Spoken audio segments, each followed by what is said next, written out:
نعت رسول مقبول صلی اللہ علیہ وسلم شان صحابہ آپ کے سامنے پیش کر رہے تھے۔ ہمارے آج کے دوسرے مہمان ہمارے ڈویژن گجرانوالہ کی معروف شخصیت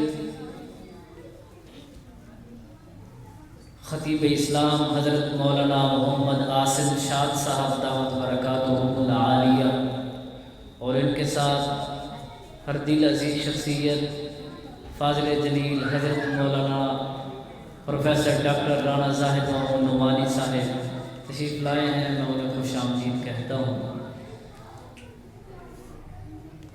آپ صلی اللہ علیہ وسلم کی جو شخصیت ہے، اس کے لیے مسلمان تو یقیناً ان کی اتباع سے، ان کی اطاعت سے اپنے آپ کو، اپنی زندگی کو بہتر کر سکتے ہیں۔ لیکن اس وقت اگر ہم پوری دنیا کا جائزہ لیتے ہیں، عالمی دنیا کو دیکھتے ہیں، جتنے بھی انقلابات برپا ہو رہے ہیں، جتنے بھی سائنسی تحقیقات ہیں یا سیاسی اتار چڑھاؤ ہے، اگر آپ کسی بھی کامیاب لیڈر کی زندگی کو دیکھنا چاہتے ہیں، چاہے وہ غیر مسلم کیوں نہ ہو، تو یقیناً اس کی زندگی میں آپ صلی اللہ علیہ وسلم سے تعلیمات جو تھیں، آپ کے جو پیغامات تھے، آپ کا جو درس تھا، انہوں نے اس سے سیکھا۔ اس کو دیکھ کر کہ دنیا میں ہم کس طرح اپنا کنٹرول کر سکتے ہیں، چاہے وہ معاشی اعتبار سے ہو، چاہے وہ سیاسی اعتبار سے ہو، چاہے وہ سائنسی اعتبار سے ہو، کسی بھی اعتبار سے اگر وہ اپنا کنٹرول کرنا چاہتے ہیں، تعلیمات انہوں نے سیکھی ہیں، عمل مسلمانوں نے کیا ہے۔ لیکن جس طرح انقلاب مسلمانوں کو چاہیے تھا کہ اپنے پیغمبر آخر الزمان صلی اللہ علیہ وسلم کی تعلیمات کو لیتے اور وہ ان تعلیمات کی روشنی میں پوری دنیا پر ان کا عروج ہوتا، ہم وہ نہیں حاصل کر پائے۔ اس وقت اس چیز کا تقاضا ہے کہ ہم آپ صلی اللہ علیہ وسلم کی سیرت کو سیکھیں، پڑھیں، اور آپ صلی اللہ علیہ وسلم کی جامع شرعیت کو اپنی زندگی میں لائیں۔ یہ پروگرامات اسی ایک سلسلے کی ایک کڑی ہوا کرتی ہے کہ اپنے محلے کے لوگوں کو، مسجد کے پڑوسیوں کو اس طرح کے پروگرام انعقاد کرنے کا یہی مقصد ہوتا ہے کہ ہم اپنے بچوں کو، اپنی زندگی کو آپ صلی اللہ علیہ وسلم کے اسوہ حسنہ کے مطابق کریں۔ اللہ رب العزت ہمیں آپ صلی اللہ علیہ وسلم کی سیرت پر عمل کرنے کی توفیق عطا فرمائے۔ بلا تاخیر میں دعوت خطاب دینے جا رہا ہوں خطیب اسلام مقرر خوش الحان حضرت مولانا عبدالحمید وٹو رحمہ اللہ کے انداز میں بڑے خوبصورت انداز سے مخاطب ہوتے ہیں۔ تشریف لاتے ہیں حضرت مولانا محمد عاصم شاد صاحب۔ بسم اللہ الرحمن الرحیم۔ لقد كان لكم في رسول الله أسوة حسنة لمن كان يرجو الله واليوم الآخر وذكر الله كثيرا۔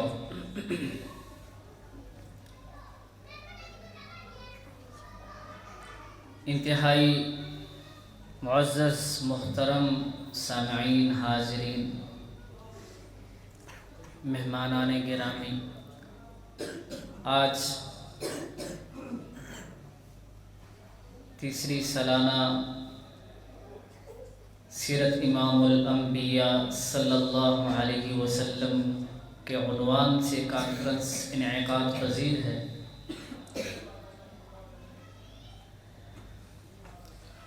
آپ صلی اللہ علیہ وسلم کی سیرت، ان کی حیات طیبہ، ایک مسلمان کے لیے، ایک کامیاب انسان کے لیے بہترین نمونہ ہے۔ آپ کے بغیر کوئی بھی انسان کامیابی کی منازل طے نہیں کر سکتا، اور آپ کی سیرت کسی دن اور کسی مہینے کے ساتھ معلق نہیں ہے، بلکہ پورا سال ہی آپ کی سیرت کو سنا جائے، پڑھا جائے۔ اس لیے ہم ہر سال کرتے ہیں، لیکن تاریخ کا کوئی تعین نہیں ہے کہ آپ کی سیرت چونکہ ایک پورے زمانے کے لیے ہے۔ آپ جب بھی آپ صلی اللہ علیہ وسلم کی سیرت کا تذکرہ کریں گے تو اس سے بے شمار ہمیں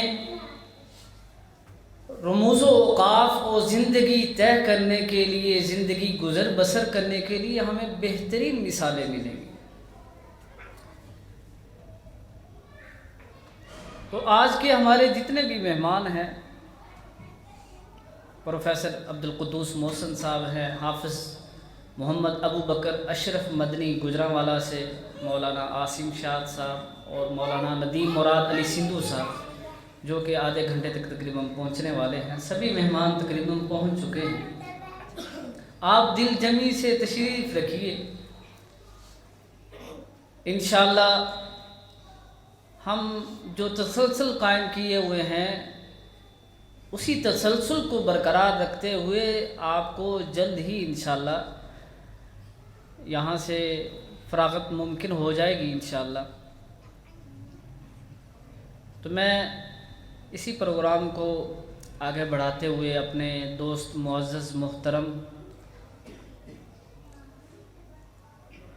سہارا ہسپتال کے امام حضرت مولانا محمد نوید صاحب سے ملتمس ہوں کہ وہ تشریف لائیں اور اپنی نوازشات سے ہم کو نوازیں۔ تشریف لاتے ہیں حضرت مولانا محمد نوید صاحب۔